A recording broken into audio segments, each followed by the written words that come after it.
Hello, everyone, and thank you so much for joining us for today's conversation. My name is Sabrina Zimara. I am the Director of Demand Generation on the marketing team here at Velosio, and I have the privilege today of being joined by many inspiring and brilliant women who work here at Velosio. Before I let them introduce themselves, I want to just let you know that we have a very large audience today, so we do have everyone muted, but we want this discussion to be very engaging and very interactive. So use that questions pane and enter any questions that you do have for the group, or if you have any thoughts or insights or personal stories that you want to share with the group, put that in the questions pane as well, and I will pass that over as part of the discussion. Today's session is being recorded. We will send out a copy of the recording following the presentation, along with access to our latest edition of Notes from the Field. That edition contains insights specifically from women in technology. I'm really excited about it. I think you're going to find a lot of value from it as well. Before we dive into our discussion on leading the way in technology, let's learn about who we have on the panel today. So as we go around, I'll have everyone share your name and your title and how many years you've been in the technology industry. So let's start with Carrie. Carrie, you want to kick us off? Yeah, sure. Good morning. So my name is Carrie Gabris, and I'm the BC Enterprise Practice Director here at Velosio. I have been in this industry. This is my 25th year, so I've held many different types of positions, but happy to be here. Fantastic. Lorna, you want to go next? Sure. Thank you. My name is Lorna Link, and I am the BC Express and IMAS Practice Director, and I have been in the technology industry. Carrie, you and I grew up together, obviously, for the last 25 years as well. Nice. Liz. Yeah, thank you so much. So my name is Liz Corey, and I'm the Chief People Officer here at Velosio. I started off as a computer science major and then moved over into HR. And I, too, have been within technology companies for over 25 years. Nice. Tobi? Hi, I'm Tobi Darby. I'm a consulting manager here on the GP team. And again, 25 years in the tech industry. Started off in accounting and kind of graduated to helping people in the industry. So I'm excited to be on the call, and let's have a good time. Yeah. Carolyn. Hi, everyone. I'm Carolyn Norton. I'm the Director of Cloud Engineering and Operations here at Velosio, and I've been in the industry 18 years doing technology.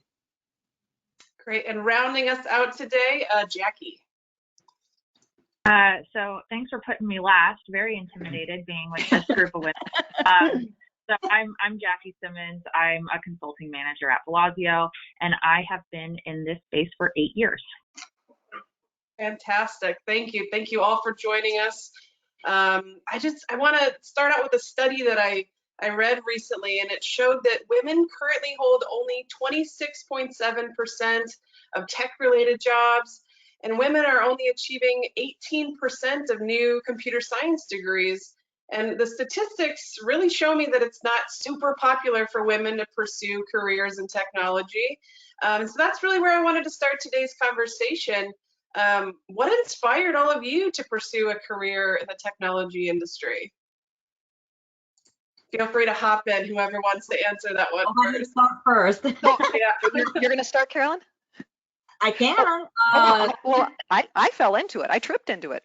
In my company, I had an accounting job, and my company was moving to Louisiana, and our software vendor looked at me and said, "Hey, we need somebody like you." So I tripped into it and started doing ERP implementation just because I was at the right place at the right time and found out that I really liked it. It was fun. You know, I'm very similar to you, Lorna. I tripped into it as well. I was a controller at a company, and our consulting firm that we were using thought, you know, we think you'd be a good consultant. And to tell you the truth, it took me a long time to decide, because from a compensation perspective, I had always had base salary positions. I'd never gone into anything that was more around commission or billable time, and which a lot of our tech industry jobs are. So it really took kind of the network of people I had that believed in me to help me kind of see potential and where I could go and give me that confidence. I think for me, I started actually programming Pascal, Fortran back in the day, so I'm definitely dating myself. And I wanted to find something very intentional working with people and technology. And, you know, in the HR space, I've been very blessed to be able to do that. Liz, I may have some work for you on Pascal. There were floppy disks back then, Toby. Yeah. So. Yep. I'm very similar to a lot of you. I mean, I went to school for marketing and for communications, and just applied randomly for a Microsoft partner here where I live and got the job. And I had no idea really what I was getting into. And then just developed this deep love and passion for technology, and have been in the space ever since. So as you know, as we talk about like how we got into this, I know, you know, with any career there are things that go really well. There are also challenges. So let's talk about some of those challenges. What kind of obstacles, what kind of things have you faced as a woman in technology? I know, Jackie, I think that you had some comments when we talked about this earlier. I don't know if you want to kick us off on this topic. Sure. The one that comes to mind is being interrupted. I had someone at a previous organization call me up after I was presenting to our senior leadership team, and she asked me, "Did you realize you were interrupted 8 times in 9 minutes?" And I'm like, you know, I hadn't noticed that, right? I'm really thankful for her because she went the extra mile to go tell the SLT members, like, you need to stop doing that, because they were not interrupting my male counterparts in a very similar situation. So that's one of the challenges that come to mind for me. And at the time, I didn't even realize it. I didn't speak up. And just in that moment, I've learned now when I hear other people being interrupted or what have you, I try to step in and course correct a little bit. That's been the big one that I feel pretty often. Yeah, I know too, being in, you know, conference room situations, a lot of times I've been just overlooked if an opinion is getting asked for. I have very often been the only woman in the room, so it is quite obvious. And it can be, it can really put you off in the beginning, right? So you really have to find that confidence that you do know what you're talking about, you do have input, your input is valuable, and, you know, you need to advocate for yourself. So, you know, I think women do a lot by showing, you know, we kind of take a lot on and try and get all things done. So it's, you know, how can you sit back and listen and absorb, but then really bring a solution or an idea that's very impactful. But you need to be able to have the confidence to advocate for yourself too in those situations. I do think that Carrie brings up a really great point about not being afraid to show your competence. I think, you know, for me, early in my career, you know, being labeled as aggressive and overly aggressive and strong-willed, you know, I think there's a bit of a pendulum that women have to swing from being viewed or seen as aggressive versus speaking up. And a lot of that comes through your competence, right? Through really being able to show that you know your stuff. That's how I've been able to navigate all this. I didn't fall into technology. I actively pursued it since I was 11. Good for you. Yeah. That explains a lot. That explains it, right? It was game over for me. I knew I wanted technology from the very beginning. And it's funny when I think about the question, I don't know that and maybe I had an experience like Carrie where I didn't notice it, but as I began to fall in love with technology, I found that I was the only girl there or the female there. So I had a lot of male support. Oh, wow, she likes technology. Let's encourage that. Let's point her in the right direction and help her move forward, because this is not very common. It's not, and even today, it's not very pursued by women.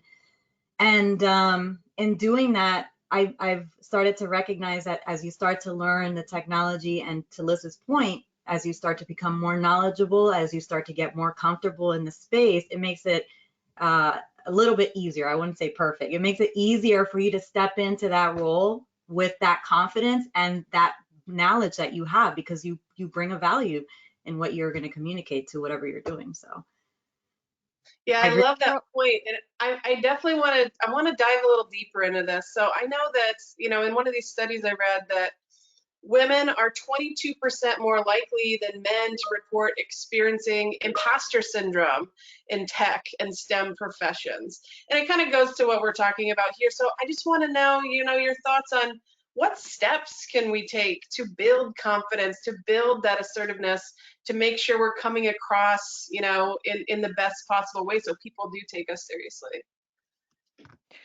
Carolyn, I'm gonna call you out just because I know that you are always prepared for a conversation. From when I'm involved with you and I bring you into a conversation, you know what we're talking about, in advance, you've asked questions. So I think a lot of that, Sabrina, is the imposter syndrome is to practice. It is to be prepared, it's to study, it's to reach out to Carrie and say, will you listen to me? Will you read my email? Will you do this? And it's use your resources, because if I go to Tobi and ask her something, I really respect her opinion, and she's going to give me the feedback I need to self-correct before I get in front of a client to present. So, I mean, Carolyn, just to you, it's you're prepared. I mean, I think that's.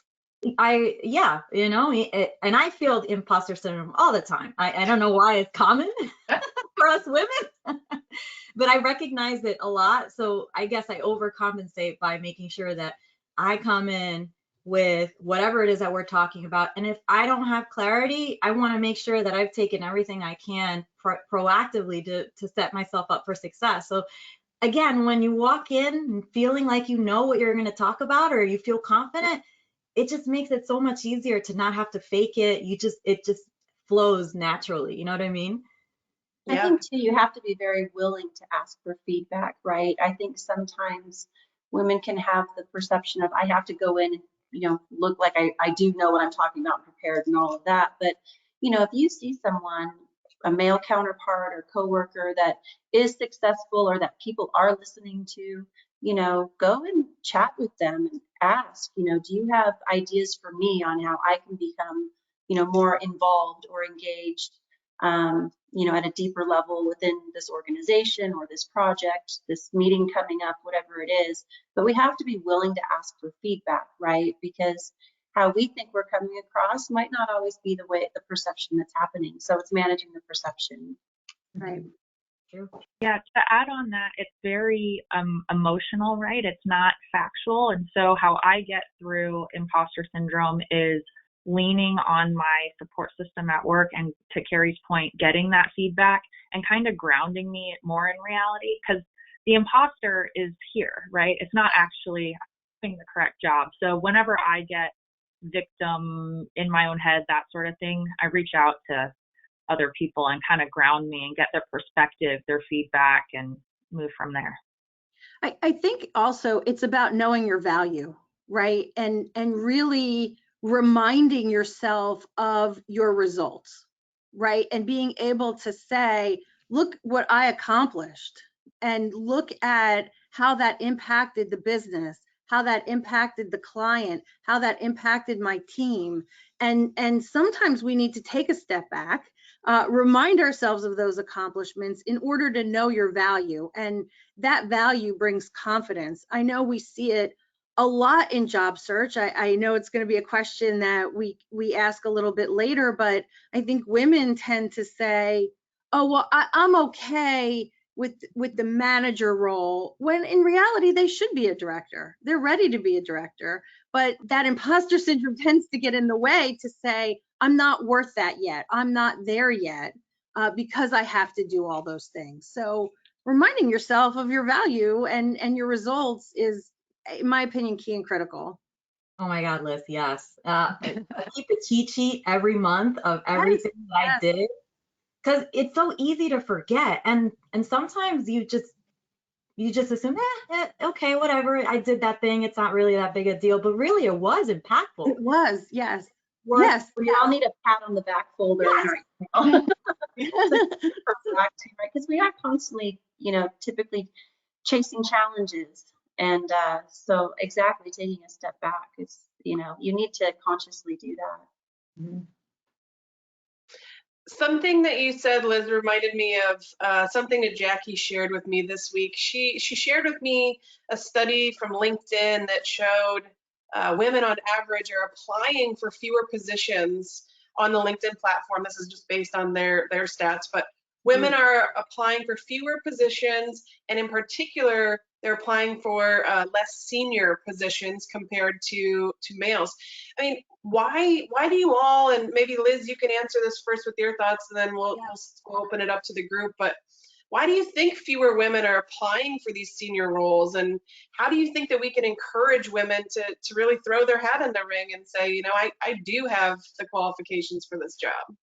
Yeah, I do think it points a lot back to that imposter syndrome, right? And it points back to a lot of what a lot of people said, right? Not getting the right feedback, right? Not having the right mentor to help guide you along, not asking those questions about, well, how do you perceive me? Where do you see me going? And so we make up our own stories in our head. And those stories aren't always the ones that suggest, hey, we should apply for that VP position, or we should go for the director position, right? I also think women tend to read those job descriptions and say, oh, that's not me. I don't have this one bullet point and therefore I'm not qualified, instead of saying, well, look, I have all these other 10 bullet points. Let me throw my name in the hat. I would like to hope that that starts to increase in terms of number of women, because I think it goes hand in hand, and we may want to table it for later, but the whole work-life balance. And now that so many more people are in a remote situation, I would like to think that more women feel that those roles are attainable as long as they can maintain that work-life balance a little bit better. I think sometimes not going after those, you know, director type roles or VP roles is because we're afraid it's, you know, we might fall short because of the balance we need to have. Right. Or what if my child gets sick and I have to go take care of something? That should never be a reason to not go for it. Mm-hmm. The interesting thing for me is I kind of knew I wanted to ascend into a leadership position, but again, imposter syndrome came in and did its thing. And I went to a Microsoft conference, and they had this little section, technology, diversify technology, and there was a specific panel about women in tech. And I had the opportunity to see other women be able to do it, which gave me that much more confidence in thinking to myself, well, I just talked to these various women and they're doing it. I want to do it. Just do it. Go after it and do it. I even there was a wall that in that same area that asked you to pick what word best described you. And before I went to talk to the women, I had picked leader. This is the from that day. And I showed it. That's what I used to have that conversation. I was nervous. I didn't want to just walk up to a random woman and say, hey, how did you ascend to? I was like, look what I picked. How did you do it? Because I want to get here. And just seeing that, and I wonder if that also helps women. If you see other women out there doing it, perhaps it'll encourage them to get past whatever roadblock that's holding them back so that they can try. Right. You got to try, right? I'll add that I had a mentor, because I never wanted to manage people ever. You have to. Ever. And she pursued me for over a year, trying to sell me on a role where I would be leading a group of people. A year she came at me and talked me into it. And it was the scariest thing in the world, but it's the push and the mentor of somebody listening to somebody who says, you can do this, Lorna, you can do it. And as it turns out, I actually kind of like being a manager. It's fun. It's great to see people grow. So you're so good at it. Oh, thank you. Wow, good at it. Yeah. I think too, finding I mean, I'd like to. Go ahead, Toby. No, go ahead. I was just going to say that I like to know that I'm going to be successful when I start an endeavor, right? I'm always nervous if I'm not, 95 to 100% successful, I shy away from it, or it takes me a really long time to really get in there and break it down. I want to be the best at what I do. And if I feel like oh, there's a little chance that I might fail, I try to stay away from it. But just go for it. You really have to just go for it. Don't let any of that hold you back, because you can do it. I think in reality, none of us would really, I mean, how long would we be happy in a job we walk into where we're great at all the, needs of that job, right? We all need to be challenged in some way. We all need to continue to grow. So I look at it as, well, those might be more of my growth areas, right? And the learning comes in the failure. Yeah, the men in the industry too that, see women that do have those qualities and the drive. What's been common in our conversation so far is our drive and our want to succeed, right? And that is just something that should be embraced and harnessed, and that mentorship and that networking, through organizations. I've heard that theme come up, a lot as we're having this mentorship, this networking. It's obviously, helped a lot of you. And how do you kind of find that mentor? How do you find that network of people? How do you know who you can rely on to move you forward? And what kind of advice would you give people maybe new in the industry who are looking for, like, how do I build that network and advance my career? That's a good question.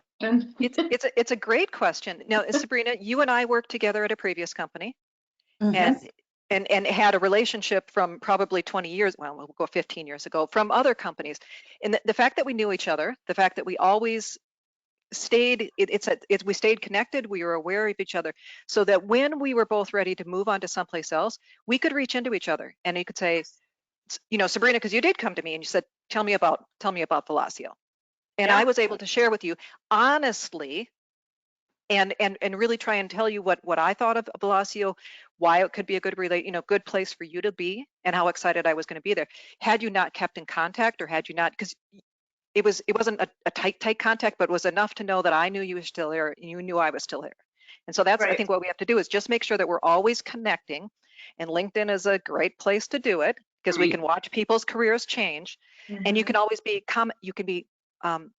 congratulating people on their achievements or whatever else they're posting. So it's keeping a pulse of the people that have helped you, that that you can help them in at some point. And I think it's just asking, right? Asking, not being shy or afraid to ask for some mentorship or some guidance or some feedback, right? And it's also staying true to your goals, right? So, I know for me, when I graduated with my master's in organizational behavior, I wanted to be a C-level executive. I wanted to be a CHRO. And that was, listen, it took 25 years to get there, but that's the goal. And making sure people know your goals, making sure they know what you're striving to be, giving you asking for those opportunities to sit in the boardroom or sit in a meeting that maybe you wouldn't be invited to, so that you can learn. And my experience is 99.9% of the time, people will say yes. They will say yes. They're going to say no if you don't ask, for sure. It's 0%. That's right. Yes. Yeah, I think fostering the network forward, it's also fostering the network from your past, right? Like you're saying, previous relationships and experiences with people, people you've connected with. LinkedIn is a great platform. Go and put recommendations on other people's profiles, right? And that's going to resonate with them for the future. Reaching out and creating new people in your network with conferences, and not being afraid to walk up and ask questions, or how did you do this or do that. So you have to look at it both directions, I think. Carrie, to a good point is that we get focused on the Microsoft channel. And so, 90% of my connections are Microsoft related, but the most interesting part of the people that I'm connected to are the ones that are from industries that I did business with through clients and their connections, because they just have some really interesting things going on. And if you foster those relationships, you get so much, and you can learn so much from what they're doing. And I also have to say that, people you may have gone to school with. So I've recently reconnected with some old friends from college, and while we are sharing stories from those days, we are sharing experiences, and they've been great people to, wow, look at everything that individual has accomplished. Maybe they can help me. Yeah. Sometimes I think about it, kind of a lot of people on this call, I mean, as we've heard, have had a lot of years of experience in this industry. We've been around for quite a while. How do you think that we can help those newer in the workforce, have that confidence to even start speaking their minds in meetings when they feel intimidated? Or how do we help them, navigate towards the future and build that confidence within? Because I know that's something that I struggle with every day, is trying to help people with that. So just wondering if you have any, thoughts or ideas or things that have worked for you to help people to grow in who they are professionally. My big thing is soft skills. It's working on soft skills. Those are things that can't be taught, right? Your personality is your own unique thing. And how do you become better at the soft skills? Because technology, those are tools, right? And you can be taught a tool. You can learn a tool, but the soft skills is something that just has to be a part of you, and to kind of grow that. I know we look a lot at junior associates or people with zero experience consulting that we bring into our program. And I'm really looking at those soft skills, how do they communicate? Would I be okay putting them in front of a client or with a project team? How would they be as a team member and as a person? That's really what I'm looking for, because you can teach the tool.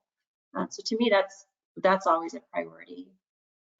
And helping them recognize that those are critically important, because I don't know that they always realize how important it is until, of course, something happens, and then it's like, oh, okay, I guess it mattered.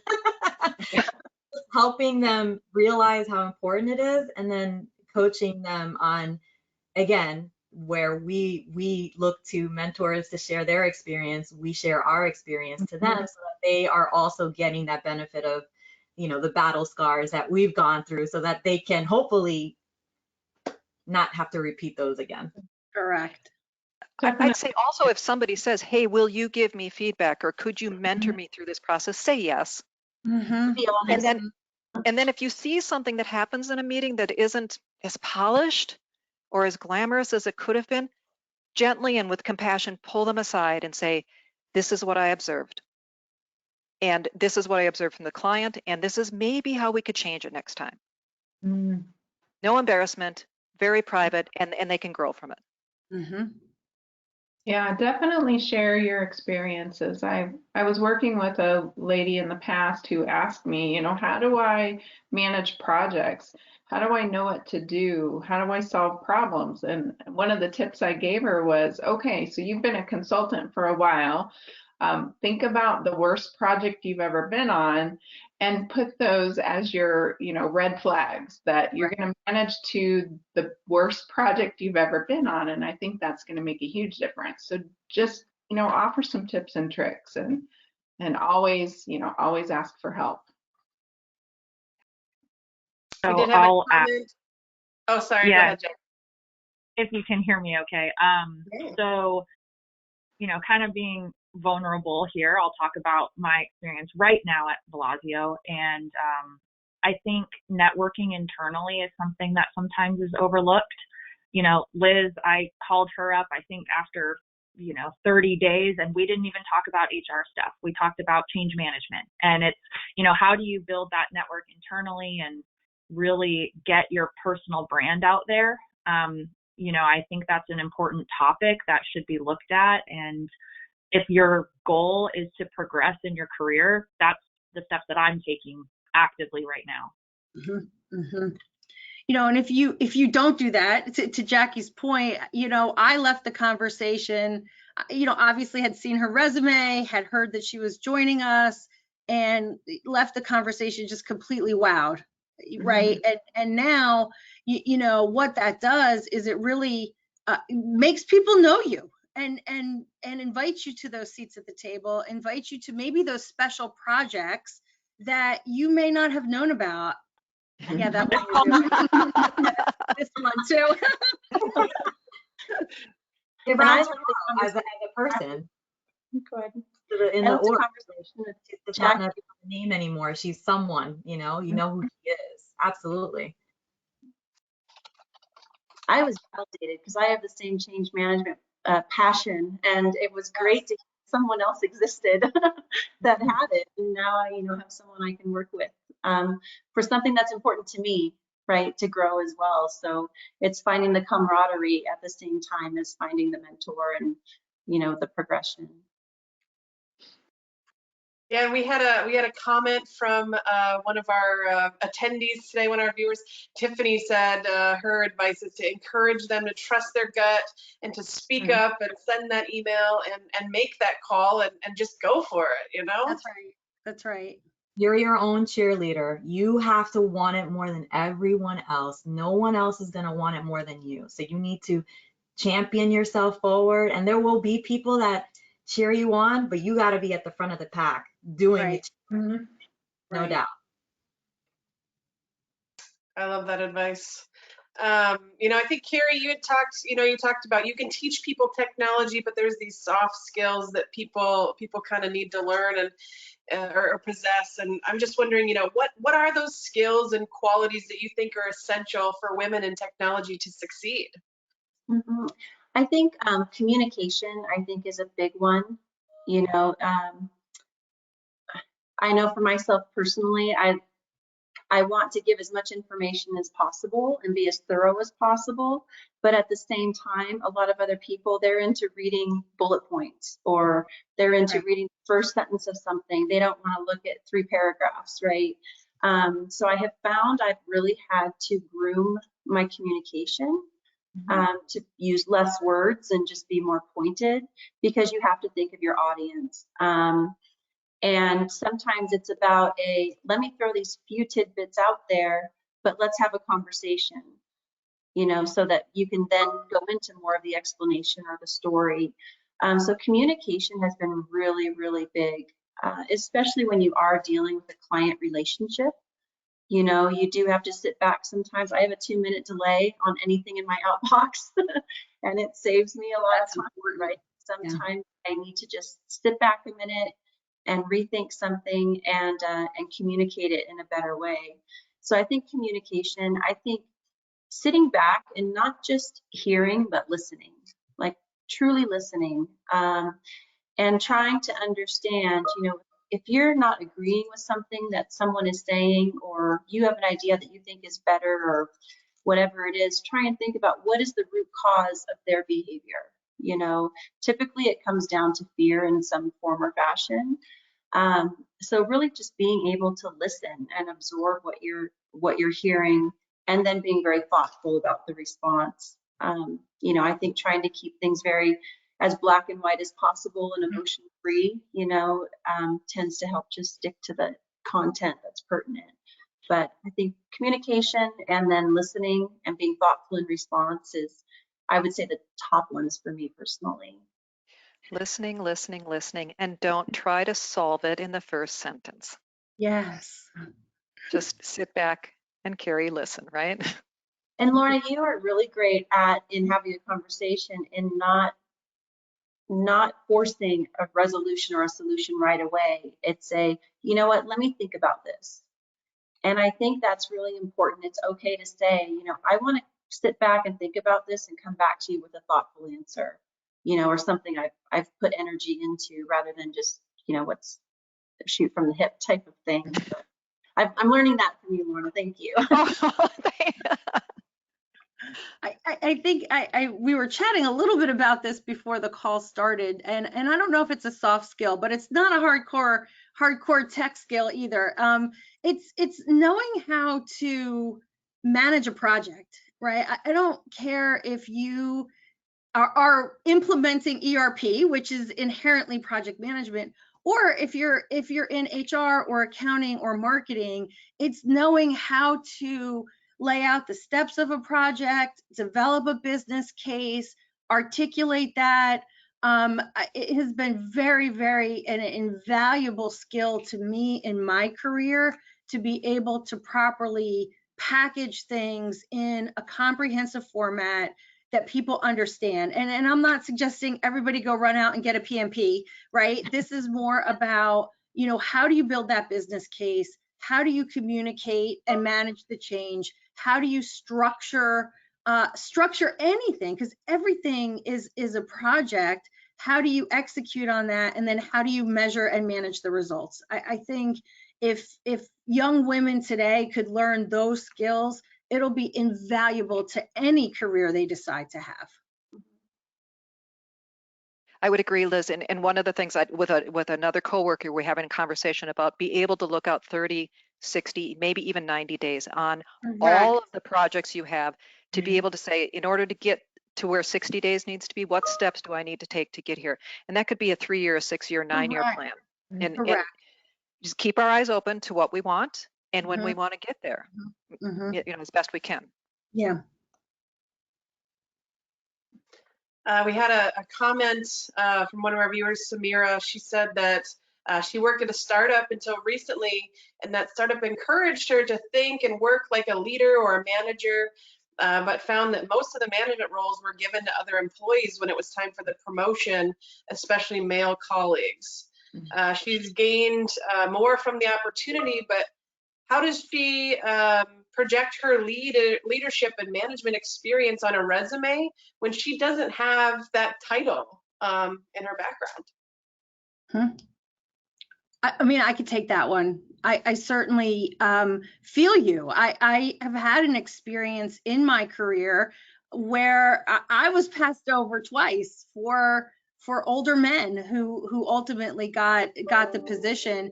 And I think it's about influential leadership, right? And structuring your resume about the results that you've achieved, how you've been an influential leader, regardless of having direct reports or not. And I think if you frame your successes around influential leadership, it goes a long way to getting you to the next step.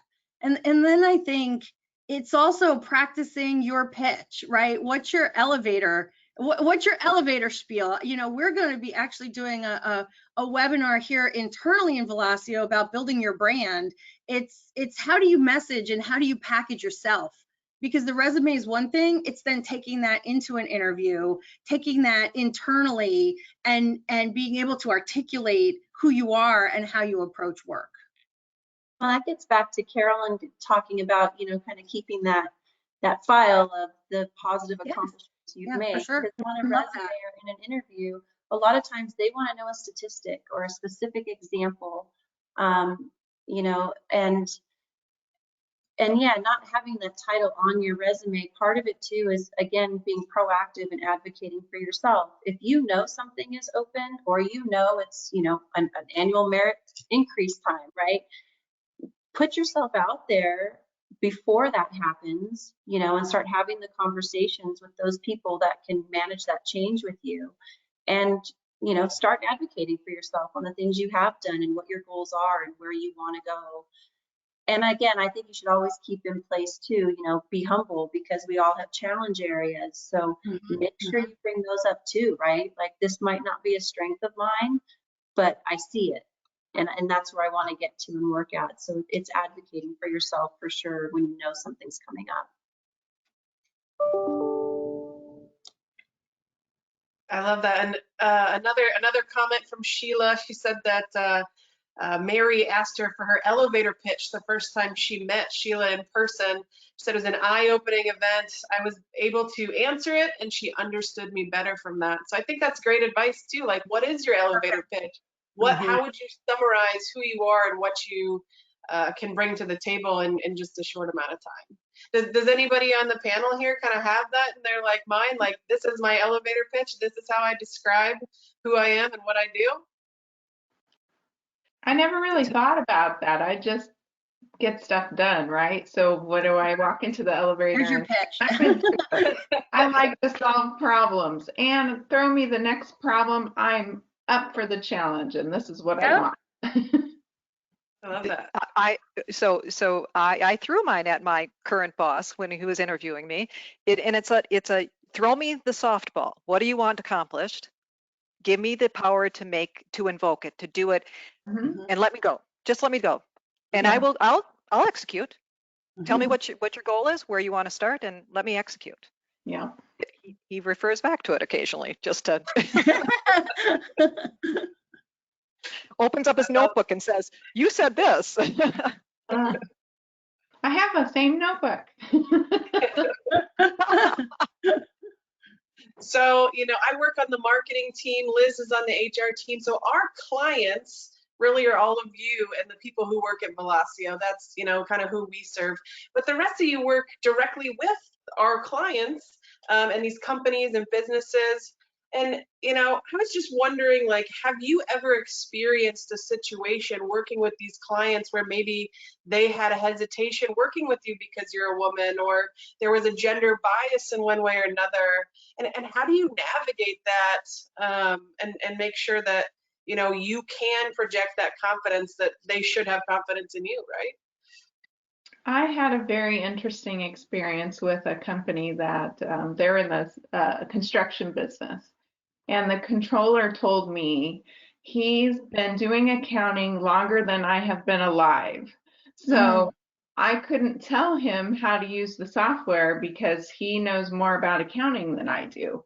Well, you don't know the software, so how about we work together and we'll solve the problems together. It was a really hard sell to really get him to open up and actually listen to how I could help him. So that was a struggle.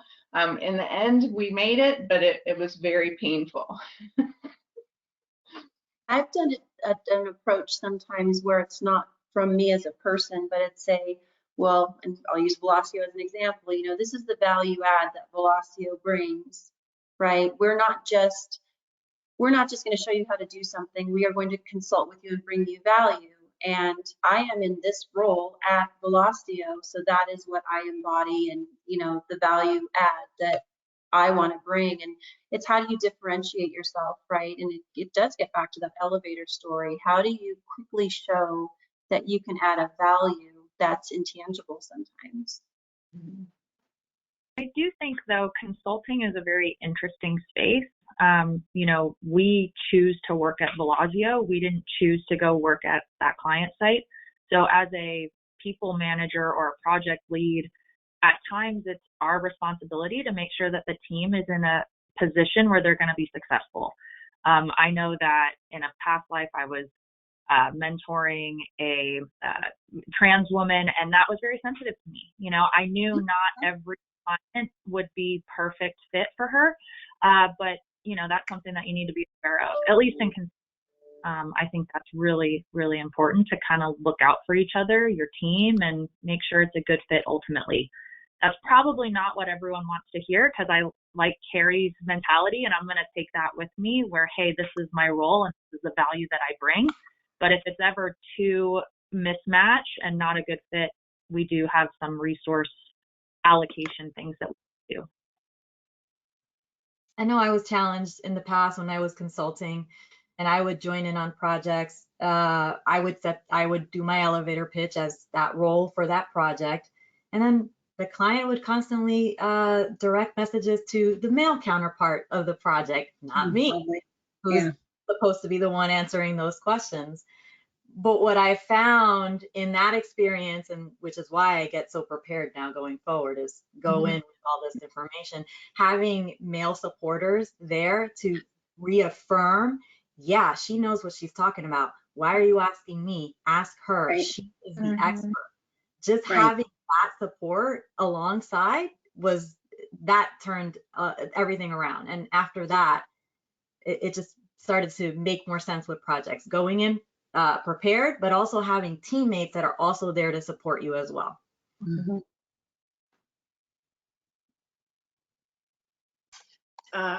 Yes, I know that Sheila has a couple more comments. She was saying, reverse mentoring is mandatory, mentoring younger to the older generation. And just wanted to mention that her favorite words are being mentioned in this webinar, value and intangible. So thanks, Sheila, for commenting there. So I know that we talked a little bit earlier about, work-life balance. I think maybe Carrie, you brought it up. Maybe it was Liz or Jackie. Sorry, I don't remember who was bringing that up. But I had read that 42% of women versus 35% of men reported burnout due to working during the pandemic, and it was just harder on the women. Statistics show. So how do you approach that work-life balance as a woman in technology? Oh, I have 2 kids, 10 and 11, and I had to go through lovely COVID, homeschooling, running the team, and all the good stuff that happens. I always call them my 2 jobs, my career job and my home job. They're both jobs. We have to give them equal amount of effort. It was crazy.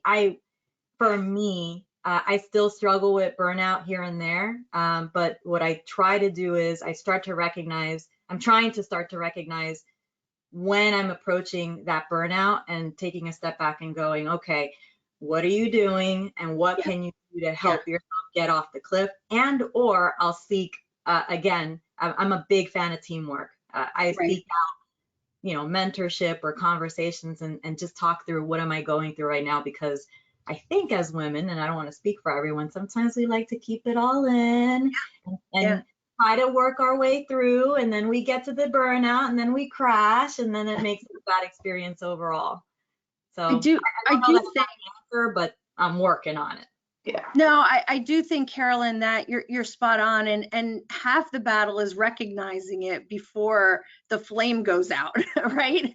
And then once you're recognizing it, being able to take the steps to actively do something about it, right? Like, I need a break. I do also think that today, post-COVID, more than ever, it's actually okay to have conversations with your colleagues, other women and men, and actually admit you're burnt out, right? I think in the past, I know, I've got a daughter in college, and I started as a full-time working mother, almost 22 years ago, and it was different then, right? You couldn't admit it was really frowned upon to say, I'm struggling, I need a break, I'm juggling at both ends here, I got to pick up, I got to drop off, I got a sports event.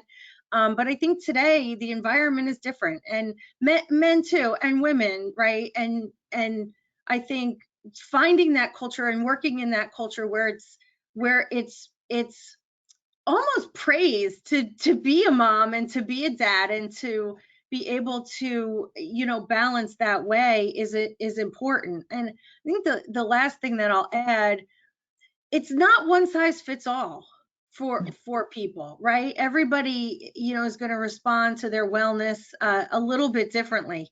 And again, those active listening skills we've talked about, those questioning skills are really, really important, because as leaders, we also have to recognize it in our people, right? And help other women through it, especially, when it's that level of balance. And I think this is a topic I'm very passionate about. The last thing that I'll sort of say is everybody goes through seasons, right? You start your career, you don't have children. And then you have children and they're babies, and that's a season. And then they're in school, and that's a season. And then they graduate high school and they go to college, and all of a sudden you're like, what the heck happened to my season, right? So it's seasonal. And meeting people where they're at and understanding and recognizing is so important for each of us to each other, right? I'd add 2 things. One, and I have failed miserably at in the past, is boundaries, right? And it's important that you have boundaries around work, boundaries around your family and friends, but especially a boundary for yourself. We can't take care of, everyone else in the job and the demands until we take care of ourselves. And I find that women generally, we're the first to put ourselves last, right? And so that really is where a lot of the burnout comes. I think too, just in a lot of this remote working, it's important to have a workspace that you can walk away from and close off. I know for me personally, just given my own living situation, I was kind of working in the main space I was living, and it was never escaping me. I was never getting a break, because if I just looked over in that corner, all of a sudden I'm reminded of what I should be, sitting there needing to get done. So I think it's boundaries and being able to kind of lock work away and take care of yourself, as well. Carrie, I agree. My word was non-negotiables. I traveled from the time my daughter was 3 until she was 15, and I was traveling probably 75%. My non-negotiables were, I needed to be home for her first day of school, and I needed to be home for her birthday. Right. Not very big, but when you're traveling that much, and I managed that. Yeah. I had a rule too, Lorna, 2 nights away, right? Okay. So I could 3 days away, but 2 nights. So you're right. The boundaries and the non-negotiables are so important. I changed my career. Oh, sorry. Go ahead. Changed my career many years ago because I was traveling every week. I was gone from home for about 5 years, and I said, I can't work like that. It's wearing me out. It's, ruining my home relationship, and I'm so tired I can't get all my work done. So I'm not being effective. So I changed my job, and I said, I'm not doing that anymore. Yes, I'll travel, but we're not traveling, every week. That's not realistic, and it doesn't do anybody any good. So all you have to do is state that, hey, yes, I'll do this or I won't do that. Set your boundaries, and you'll be successful. That's great. And I know we're getting to the top of the hour. I just want to ask, one final question to everyone. What role do you see women playing in driving innovation and change in the technology industry? And where do you think we go from here to encourage women to continue to jump into technology with both feet and bring, your voice to the table and be heard? I think you have to start them young. You have to go to those science fairs at the elementary school or junior high. Talk to the girls. My niece is 7 and she's very interested in science. Encourage that. I buy her all these science toys and things for Christmas and birthday gifts. And I just think you really need to get them interested in it while they're young. Because once they get, to a certain point, they don't think about technology, and I'm not sure why. I don't know why that's just not. Hey, I can be an astronaut, or hey, I can, plot out a trip around the world and work as a doctor, or work as a computer specialist. I just don't think people think about that. And how do we get them to really open up of the possibilities? Because you can do whatever you want. You can be successful, and it doesn't matter if you're a woman or a man. We can all be successful in technology. I think you have to look past kind of maybe some stigmas or assumptions that are made around particular job titles or roles or industries. And that gets back to, what is my value? What are my soft skills that I'm strong at?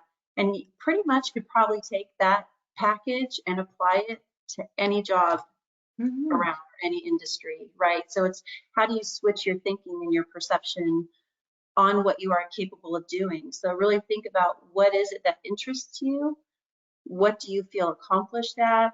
Where do you want to be challenged and grow? And then just understand your own self and your own soft skills, and how can I turn that around to be, like successful in that position or that company or that industry.